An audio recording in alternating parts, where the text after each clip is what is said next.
पुत्रो वै श्रवणो दधातु कुबेराय वै श्रवणाय महाराजाय नमः ॐ तद्ब्रह्मा ॐ तद्वायुः ॐ तदात्मा ॐ तत्सद्यो ॐ तत्सर्वो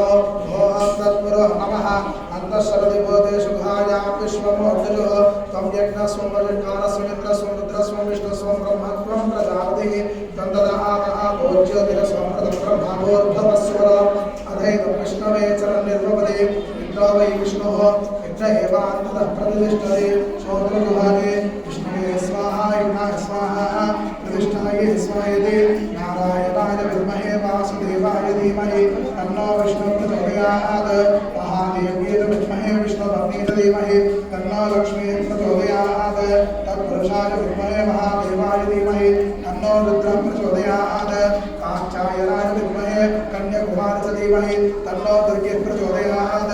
देवात्मनाय विद्महे हिरण्यगर्भाय धीमहि तन्नो ब्रह्म प्रचोदयात् वाग्देव्यै विद्महे सर्वसिद्ध्यै धीमहि